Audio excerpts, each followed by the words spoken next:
4월 9일 부활주일 예배를 드리도록 하겠습니다. 하나님께서 오늘 우리에게 주신 말씀은 요한복음 11장 25절에서 26절까지 말씀입니다. 이 말씀 우리가 함께 읽도록 하겠습니다. 요한복음 11장 25절 26절 시작. 예수께서 이르시되 나는 부활이요 생명이니 나를 믿는 자는 죽어도 살겠고 무릇 살아서 나를 믿는 자는 영원히 죽지 아니하리니 이것을 내가 믿느냐. 아멘. 오늘도 우리를 사랑하신 하나님 우리에게 말씀하실 때 예배 시간마다 우리가 잃어버리지 않도록 날마다의 삶 속에 우리가 기억하도록 체험하도록 예배 시간마다 우리에게 선포하게 하신 말씀 빌립보서 4장 13절 말씀 힘차게 선포하는 시간 갖도록 하겠습니다. 빌립보서 4장 13절 말씀 내게 능력 주시는 나의 주님 안에서 내가 모든 것을 할 수 있느니라.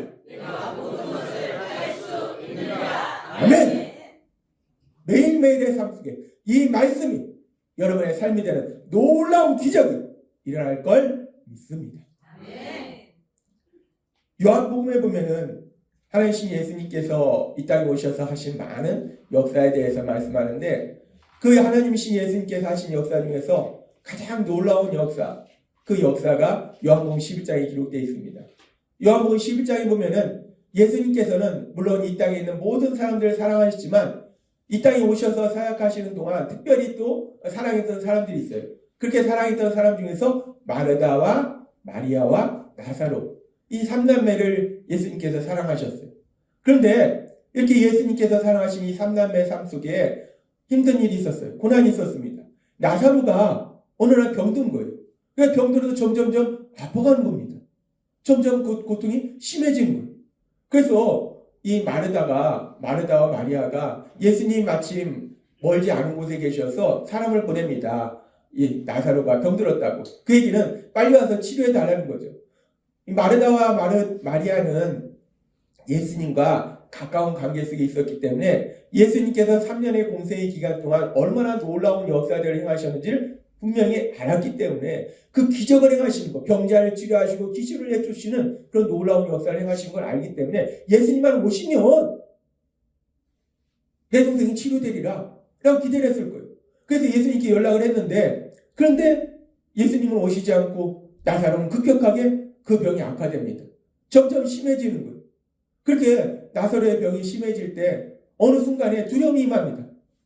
이러다가 내 동생이 죽으면 어떡하지? 한 두려움이 임해요.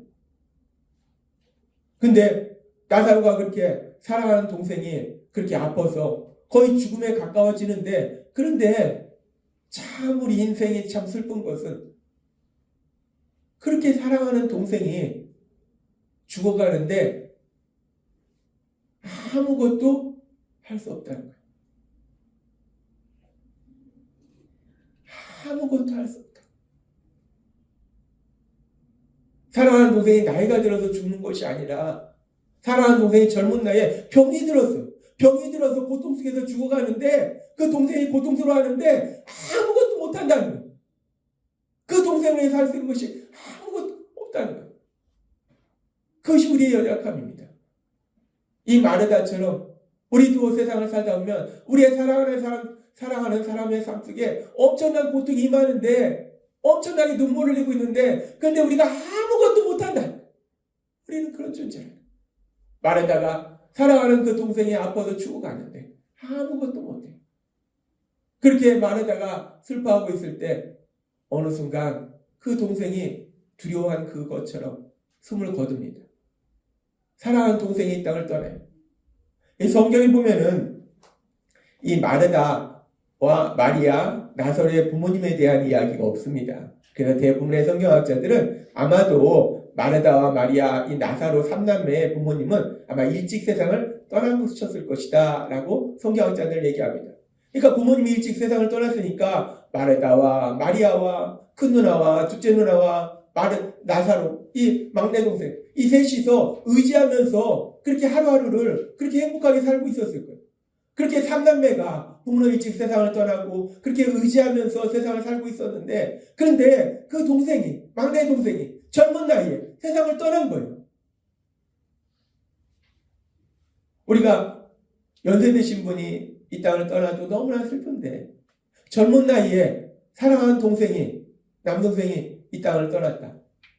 이 마르다와 마리아에게는 세상이 무너진 겁니다. 더 이상 소망이 없는 거예요. 너무나 큰 슬픔과 절망입니다. 마르다와 마리아에게는 너무나 큰 슬픔과 절망, 그 절망과 고통으로 마르다와 마리아의 삶은 들어갔을 거예요. 얼마나 고통스러웠겠어요.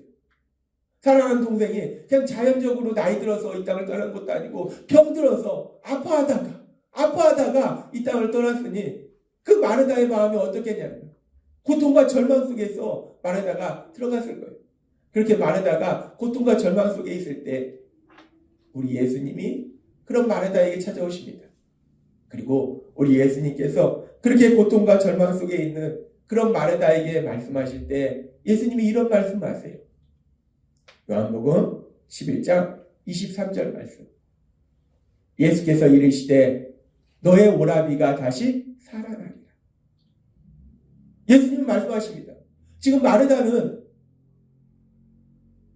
동생이 너무나 젊은 나이에 이 땅을 떠나서 너무나 슬프고 너무나 고통스럽고 너무나 절망적인 그 상황인데, 그 상황 속에서 우리 예수님이 마르다에게 오셔서 말씀하는 게 네 동생이 살아날 거야 라고 말씀하시는 거예요. 근데 마르다는 너무나 지금 이 충격이 크기 때문에, 너무나 슬픔이 크고 너무나 고통이 크고 너무나 절망이 크기 때문에 예수님이 네 동생이 살아날 거야 라고 말씀하는데, 마르다는 이 말을 어떻게 받아들이냐면, 예수님, 언젠가 먼 훗날 성경이 기록한 것처럼 마지막 날 새하늘과 새 땅이 열리는 그날에는 언젠가 우리도 다 죽고 마지막 날이 되는 그때는 제 동생도 살아나겠죠. 마르다는 그렇게 체념하듯이 그렇게 예수님한테 말씀드립니다. 동생이 살아날 것이다 라고 말씀하는데, 마르다는 그렇죠, 예수님, 언젠가 먼 훗날 우리도 죽고 다 죽고 새하늘과 새하늘 땅이 열리는 그날에는 제 동생도 살아나겠죠 라고 체념하면서 얘기합니다. 그렇게 마르다가 얘기했을 때 우리 예수님께서 아주 중요한 진리를 말씀하시는데 뭐라고 말씀하십니까? 오늘 우리에게 주신 말씀 요한복음 11장 25절에서 26절의 말씀을 하십니다. 예수께서 이르시되 나는 부활이요 생명입니다. 나를 믿는 자는 죽어도 살겠다. 무릇 살아서 나를 믿는 자는 영원히 죽지 아니하리니 너가 이것을 믿느냐라고 말씀하십니다. 사랑하는 동생, 그 동생의 죽음으로 인해서 고통과 절망 속에 있는 그 마르다에게 찾아오신 예수님은 네 동생이 살아날 거야 라고 말씀하신 다음에 또 계속해서 말씀하신 거, 나는 부활이요 생명이니 나를 믿는 자는 죽어도 살아나리라. 나를 믿는 자는 죽을지라도 살아날 것이다 라고 말씀한다는 거예요. 그렇게 말씀하신 예수님, 하나님이신 예수님이시기 때문에 말씀으로 끝나는 것이 아니라 그 말씀이 삶 속에 그대로 역사한다는 거예요. 그리고 계속해서 성경의 말씀을 보면 요한복음 11장 43절과 44절은 이렇게 말씀합니다. 이 말씀 한번 같이 읽도록 하겠습니다. 시작. 이 말씀을 하시고 큰 소리로 나사로야 나오라 부르시니 죽은 자가 수족을 배로 동인 채로 나오는데 그 얼굴은 수견에 쌓여 있더라. 예수께서 이르시되 풀어놓아 다니게 하라 하시니라. 아멘. 마르다는 사랑하는 동생, 그 동생이 병들어서 죽었어. 그의 슬픔과 절망 속에 있어. 너무나 큰 고통 속에 있습니다. 죽음과 같은 고통 속에 있는데, 그렇게 죽음과 같은 고통과 절망 속에 있는 그 마르다에게 예수님이 오셔서 네 동생이 살아날 것이다. 나는 부활이요 생명이니 나를 믿는 자는 죽어도 살 것이다 라고 말씀하신다. 그리고 예수님은 죽은 나사로, 죽은 지 4일이 된 나사로, 그 나사로를 향해서 말씀할 때 나사로야 나오라 라고 말씀하시니까 죽은 지 4일이 된 나사로가 살아서 수족을 배로 동인 채로 나오는데, 살아서 그 무덤에서 걸어 나오는 놀라운 기적, 그 기적이 일어날 수를 믿습니다. 성경은 분명히 말씀하는 거예요. 예수님을 믿으면 나는 부활이요 생명이니 나를 믿는 자는 죽어도 살겠고 라고 말씀한다는 거예요. 이 예수님의 말씀대로 마르다는 처음에는 예수님의 말씀을 믿지 못했어요. 근데 예수님의 말씀을 믿었어요. 그래서 돌을 옮겨놓으라 했을 때 처음에는 냄새가 나는데요 라고 했다가 결국 그 돌을 옮겨놓는 순종의 그런 믿음의 모습을 보입니다. 그렇게 믿으니까 이 요한복음 11장 25절의 말씀처럼 죽어도 살겠고라는 이 말씀처럼 죽은 나사로가 살아나는 놀라운 기적이 일어나더라는 거예요. 근데 여기서 우리가 하나님이 우리에게 말씀하신 것은 죽은 나사로가 살아나는 이 놀라운 기적, 이 놀라운 기적도 중요하지만 또 하나의 놀라운 부활의 기적이 있는데 그건 뭐냐면 사랑하는 동생, 그 동생이 죽었기 때문에 마르다는 나사로처럼 죽지는 않았지만 죽은 것과 같은 그런 삶을 살았다는 거예요. 죽음과 같은 그런 절망과 고통 속에서 그런 고통 속에서 마르다가 살고 있었는데 하나님신 예수님, 그 예수님이 기적을 행하심으로 인해서 그 죽음과 같은 절망과 고통의 삶 속에서 다시 살아나는데 어디로 살아나는가? 말로 다 표현할 수 없는 기쁘고 그 기쁜 놀라운 기쁨의 역사, 엄청난 기쁨의 역사, 그 기쁨의 역사로 다시 살아나는 놀라운 역사를 체험했음을 믿습니다. 하나님은 분명히 말씀하는 거예요. 나를 믿는 자는 죽어도 다시 살겠고 라는 이 말씀이 우리가 볼 때는 그래 나사로가 다시 살아났구나. 근데 성경에 보면 나사로가 예수님에 대해서 믿음을 고백한 게 없어요. 성경에 보면 누가 믿음을 고백합니까? 마르다가 믿음을 고백하더라는 거예요. 돌을 옮겨놓으라 하니까 그 돌을 옮겨놓는 그 순종을 통해서 마르다가 믿음을 고백하고 나를 믿는 자는 죽어도 살겠고 라는 이 말씀은 결국은 물론 죽은 나사로가 살아나는 것도 중요하지만 죽은 나사로가 살아나는 그 기적을 통해서 죽음과 같은 절망과 고통 속에 있던 마르다가 이루 말로 표현할 수 없는 엄청난 기쁨의 삶으로 다시 살아나는 놀라운 부활의 역사, 그 역사를 체험하고 있음을 믿습니다. 하나님은 분명히 말씀하시는 거예요. 예수님은 분명히 말씀합니다. 나는 부활이고 생명이라는 거예요. 예수님은 부활이고 생명이기 때문에 예수님 믿는 자는 죽어도 산다는 거예요. 그 어떤 죽음과 같은 고통과 절망의 삶 속에 있어도 다시 살아나는 부활의 놀라운 역사를 체험한다. 모든 것이 끝났다. 내 사랑하는 동생이 죽었어. 죽었기 때문에 죽은 모든 것의 끝이에요. 다 끝났다. 모든 것이 끝났다라고 절망하고 고통 속에 있던 그 삶에서 다시 한번 엄청난 기쁨의 삶으로 살아가는 놀라운 역사, 그 부활의 역사, 그 부활의 역사를 체험하자는 겁니다. 예수님께서 부활하신 부활주일에 예수님의 부활이 우리의 삶 속에 어떻게 역사하시는지 하나님은 오늘 우리에게 너무나 놀라운, 너무나 기쁜 소식을 말씀한다. 예수님의 부활, 그 부활은 또한 우리의 삶 속에서도 부활을 준다는 거예요. 그 예수님을 믿으면 죽어도 살겠고 다시 살아나는 놀라운 역사를 체험하게 될 걸 믿습니다. 성경에 보면은 이렇게 마르다처럼 예수님을 믿음으로 이런 놀라운 부활의 역사를 체험한 사람들이 참 많이 있어요. 그렇게 많은 사람들 중에서 하나님께서 오늘 우리에게 다시 한번 생각하게 하시는 사람 중에 하나는 바로 창세기에 나오는 요셉입니다. 요셉의 아버지는 야곱이에요. 야곱에게는 12명의 아들이 있었습니다. 이 아들이 12명이나 있었어요. 참 많은 아들이 있었습니다. 근데 그렇게 12명의 아들이 있었는데 그런데 그 12명의 아들 중에서 특별히 아주 특별히 요셉을 더 야곱이 사랑했어요. 아주 티가 나게 사랑했습니다. 얼마나 티가 나게 사랑했는가? 좀 티가 안 나게 사랑해야 되는데 완전히 티가 나게 사랑했는데 창세기 37장 3절에 보면 이렇게 말씀합니다. 야곱은 노년의 요셉을 얻었으므로 다른 아들보다 그를 특별히 사랑하여 화려하게 장식한 긴 겉옷을 만들어 입혔다라고 얘기합니다. 개역 개정 성경은 채색옷, 여러 가지 색이 들어간 옷을 입혔다. 뭐 여러 가지 색을 들어간 옷을 입힌 게 뭐가 특별한가? 이게 몇천 년 전입니다. 그 당시에 무슨 염색 기술이 있었겠습니까? 지금처럼 이렇게 화려한 이런 멋진 색깔의 옷들이 없어요. 그냥 단색의 옷입니다. 다른 형제들은 야 니네 이거 입어 하고 그냥 단색의 옷들을 입게 하는데 이 야곱은 아주 비싼 거, 이 화려하게 물들인 거, 이 화려하게 물들인 그런 옷을 입도록 했다는 거예요. 왜 이렇게 요셉을 사랑했는가? 우리가 알다시피 야곱이 요셉의 엄마 라헬을 무지하게 많이 사랑했습니다. 그렇게 자신이 사랑한 여인의 아들이기 때문에 요셉을 더 특별히 사랑했을 거예요. 그리고 우리가 알다시피 라헬이 또 일찍 죽었잖아요. 그러니까 이 요셉을 야곱이 아주 특별히 사랑했어요. 형제들이 시기 질투할 만큼 사랑했어요. 이렇게 요셉이 아버지의 특별한 상을 받고 그리고 정말 존귀하고 귀한 존재로 그렇게 행복하게 하루하루 살고 있었는데 문제는 아버지가 너무 티가 내게 요셉만 사랑한 거예요. 요셉만 너무 애지중지하니까 12명의 형제들인데 다른 형제들이 어떻겠습니까? 기분이 나쁘죠. 근데 기분이 나쁜 게 아니라 너무 아버지가 이 요셉만 싸고 도니까 나중에는 화가 난 겁니다. 화가 나서 분노하고 증오하고 어디까지 가는가? 저놈 죽여버리자. 이 나머지 형제들이 저놈 죽여야 돼. 쟤 때문에 우리가 아버지의 사랑 못 받아. 아예 죽여버리라고 합니다. 그래서 결국 우리가 알다시피 그 요셉을 형제들이 죽이려고 했는데 죽이려다 보니까 죽여봐야 뭐하냐.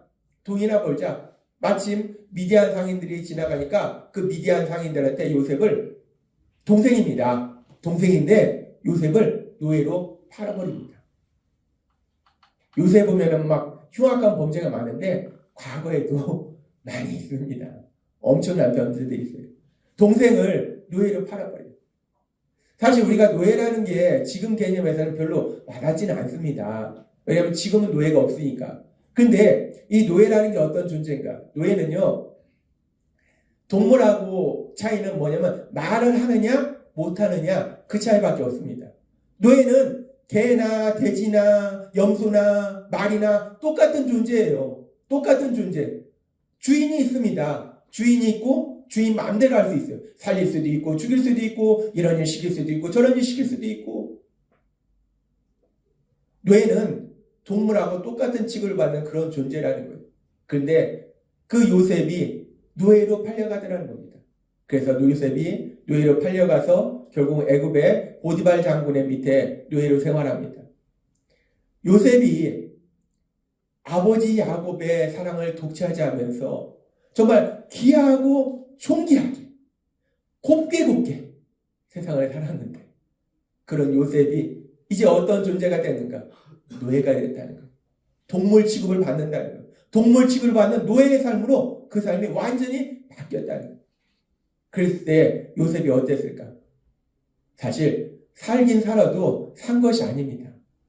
살긴 살아도 죽은 것과 같은 그런 절망과 고통이라는 거. 요셉의 삶은 살긴 살았으나 죽음과 같은 그런 절망과 고통의 삶을 살고 있었는데 근데 거기다 더해서 그 노예로 사는 것도 그런데 우리가 알다시피 억울하게 누명 써서 결국 감옥에 또 갇히는 거예요. 그렇게 요셉의 삶은 점점 고통과 절망 속으로 들어가더라는 거예요. 근데 문제는 이 요셉이 하나님을 믿는 사람이라는 거예요. 우리가 성경의 말씀을 통해서 다시 한번 분명히 알 수 있는 슬프지만 분명한 진리는 하나님을 믿는 사람이 요셉이었어요. 근데 요셉이 어떤 존재가 됐는가? 노예가 됐더라는 거예요. 요셉이 하나님을 안 믿어서 벌받아서 노예가 된 게 아닙니다. 요셉은 하나님을 믿는 사람이었어요.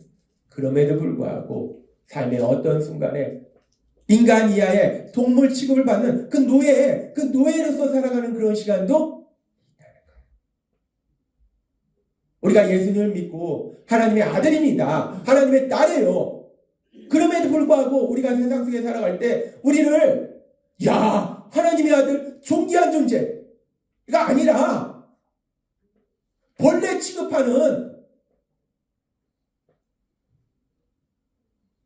그런 상황을 때로는 만날 수도 있다는 것. 우리가 예수님 믿고 하나님의 아들로 살아가도 우리가 이 땅을 살아갈 때 때로는 그런 순간이 있습니다. 우리를 벌레 취급하는 거예요. 기생충 취급하는 겁니다. 그런 시간이 있다는 거예요. 그런데 하나님을 믿는 요셉, 그 요셉의 삶 속에 어떤 놀라운 역사가 일어나는가. 그래서 요셉이 결국은 그렇게 존귀한 존재였다가 동물 이하의 취급을 받는 그런 종으로 고통 속에 살다가 감옥 속에서 폐병 걸려서 죽었더라라고 성경은 말씀하지 않는다는 거예요. 성경은 뭐라고 말씀하는가? 하나님 믿는 사람 요셉에 대해서 성경은 말씀할 때 창세기 41장 41절은 이렇게 말씀합니다. 너무나 신나는 말씀이기 때문에 우리가 이 말씀 같이 읽도록 하겠습니다. 시작. 바로가 또 요셉에게 이르되 내가 너를 애굽 온 땅의 총리가 되게 하노라 하고 아멘. 곱게 자란 그 요셉이 동물 이하 동물 같은 취급을 받는 그런 노예로 살아가고 있었어요. 근데 그 노예로서 그 삶을 마감하는 것이 아니라 요셉은 하나님을 믿는 사람이었기 때문에 하나님이 그를 들어쓰실 때 그의 신분이 수직상승하는 놀라운 역사가 일어나더라는 겁니다. 애굽의 총리입니다. 그 당시 세계 최강대국은 애굽의 총리인데 그냥 총리도 아니고 왕이 야 내가 왕이라는 것 빼놓고 네 마음대로 다 해. 거의 애굽의 왕과 같은 그런 존재로 우리 하나님이 애굽 요셉을 들어쓰셨음을 믿습니다. 요셉은 하나님을 믿는 사람이더라는 거예요. 그렇게 하나님을 믿는 사람 요셉의 삶 속에 때로는 그렇게 죽음과 같은 절망과 고통의 삶에 살고 있었는데 하나님의 그 놀라우신 역사하심, 부활이요 생명이신 그 능력의 하나님이 역사하시니까 그 동물 이하의 취급을 받던 감옥에 갇힌 그 요셉이 애굽의 총리가 된 말이 됩니까? 지금 이 세상에서도 지금 같은 세상에서도 이런 신분 상승은 솔직히 없습니다. 이런 놀라운 신분 상승이 있을 수가 없어요. 근데 그 동물 취급을 받던 동물과 같은 그런 요셉을 애굽의 총리로 만들어 주신 놀라운 기적을 체험하도록 만들어 주시더라는 거예요. 이렇게 요셉이 놀라운 기적을 체험하니까 고통과 절망 속에 죽음과 같은 그 삶에서 정말 이루 말할 수 없는 엄청난 기쁨의 삶으로 다시 살아가는 놀라운 부활, 그 부활의 삶이 요셉의 삶 속에 펼쳐지게 되더라는 거예요.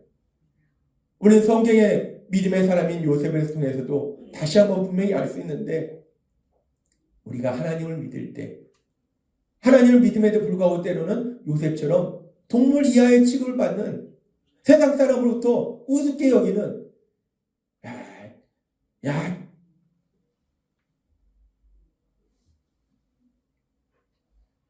그런 슬픈 순간도 있을 수 있다는 거예요.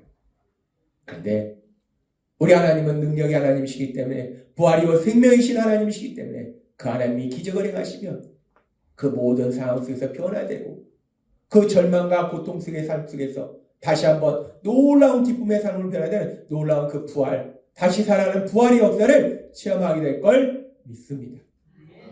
하나님은 오늘 우리에게 분명하게 말씀하는 거예요. 우리 예수님, 부활이고 생명이신 예수님, 그 부활이고 생명이신 그 예수님을 믿을 때 내 삶의 현실 속에서 이거는 지식의 문제가 아니라 감정의 문제가 아니라 삶의 현실이라는 거예요. 내 삶의 현실 속에서 얼마나 놀라운 역사가 일어나는가 하나님은 분명히 말씀한다는 거예요. 우리 예수님, 죄를 지은 우리를 대신해서 십자가에 돌아가셨어요. 그 예수님이 십자가에 돌아가실 때 성경은 그 상황에 대해서 자세히 말씀하시는데 누가복음 23장 44절은 이렇게 말씀합니다. 때가 제60쯤 되어 해가 빛을 잃고 예수님께서 십자가에 돌아가실 때 온 땅을 밝게 비추던 해가 빛을 잃은 거예요. 온 땅에 캄캄해진 겁니다. 근데 지금 오늘이 부활절이에요. 그러니까 지난 주간에 예수님이 십자가에 돌아가신 거예요. 근데 지금 세상을 보세요. 얼마나 세상이 아름답습니까? 이 시기가 얼마나 아름다워요. 아름다운 분홍색 진달래도 피고 분홍색 벚꽃도 피고 노란색 개노리도 피고 노란색 산수유도 피고 세상이 온통 이름도 모르는 많은 꽃들로 온통 아름다운 게 세상이에요. 이렇게 세상이 온통 아름다웠는데 이렇게 아름다운 세상이었는데 예수님이 십자가에 돌아갈 때 해가 빛을 잃은 거예요. 해가 빛을 잃으니까 이 아름다운 세상이 갑자기 어떤 세상으로 바뀌는가? 캄캄한 어둠 속으로 바뀌더라는 거예요. 모든 것이 끝난 것 같은 그런 캄캄한 어둠 속으로 모든 것이 바뀌었다는 거예요. 살았으나 산 것이 아니라 죽은 것 같은 그런 절망 속으로 이 세상에 들어갔다는 거예요. 그런데 그런 죽음 같은 절망의 상황 속에서 우리 예수님은 다시 살아나셨음을 믿습니다. 우리 예수님은 죽음에서 부활하셨음을 믿습니다. 우리 예수님은 죽음에서 부활하신 거예요. 그렇게 죽음에서 부활하신 예수님, 그 예수님이 우리에게 말씀하실 때 요한복음 11장 25절의 말씀처럼 예수님은 우리에게 말씀합니다. 예수께서 이르시되 나는 부활이요 생명이니 나를 믿는 자는 죽어도 살겠고. 그렇게 죽음에서 부활하신 그 예수님은 우리에게 분명하게 말씀하는 거예요. 나를 믿는 자는 죽어도 살리라. 죽을지라도 다시 살아나리라 라고 우리 예수님은 분명하게 말씀한다. 우리가 예수님을 믿으면 이 말씀 그대로 우리가 죽을지라도 다시 살아나는 놀라운 그 역사, 그 부활의 역사를 체험하게 될 걸 믿습니다. 모든 것이 끝났어. 나는 이제 죽었어. 라고 생각되는 그 순간에도 우리가 죽었을지라도 다시 살아나는 그 부활의 역사가 여러분 앞에 기다리고 있음을 믿습니다. 오늘 말씀을 전하면서 저는 이 말씀을 요한복음 11장 25절에 26절에 이 말씀을 삶 속에 체험했어요. 제가 예수님을 믿고 예수님을 믿은 게 너무 좋고 기쁘고 행복하고 그래서 그 말씀에 순종해서 예수님의 말씀대로 신학을 공부하고 그래서 이제 목사가 돼서 내가 체험한 이 사랑을 세상 사람들에 전하리라 라고 그런 기쁨을 가지고 그 모든 일을 진행했는데 그런데 그런 과정 속에서 너무나 슬프고 너무나 고통스럽고 이제 모든 것이 끝났구나. 여기까지구나. 숨을 쉴 수 없을 정도로 큰 고통이 임하고 하염없는 눈물 속에서 우리는 죽었구나. 우리는 살았지만 산 것이 아니야. 우리는 오늘 죽은 거야.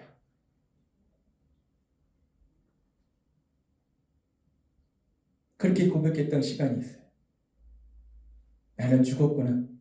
나는 여기서 끝난 거구나. 나는 죽은 거야. 라고 제가 생각하고 있었을 때 제 안에 계신 성령님이 저한테 주신 말씀이 요한복음 11장 25절과 26절 말씀.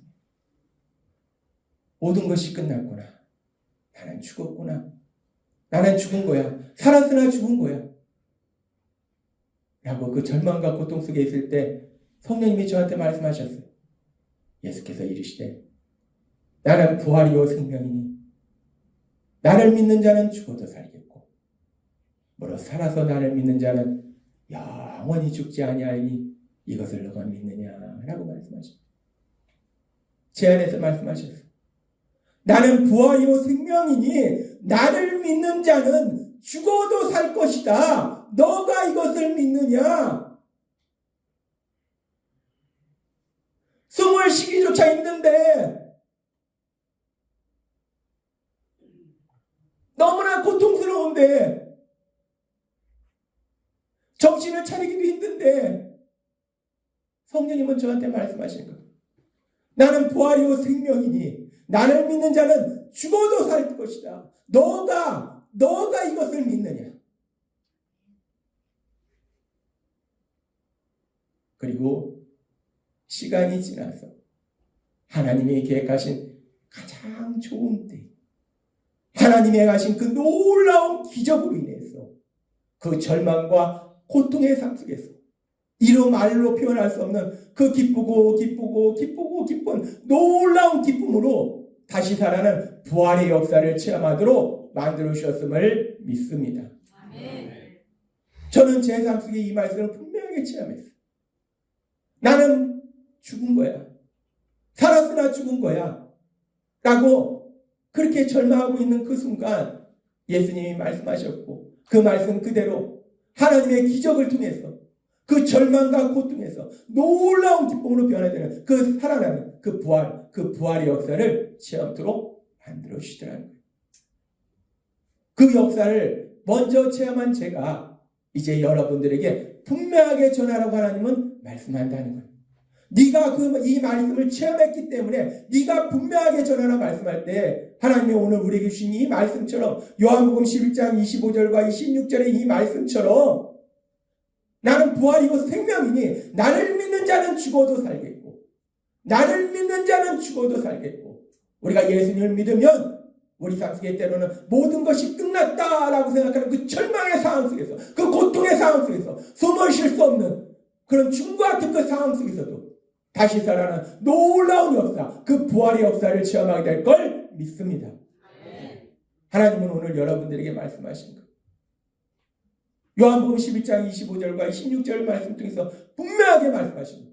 나는 부활이요 생명이다. 우리 예수님은 부활이요 생명이심을 믿습니다.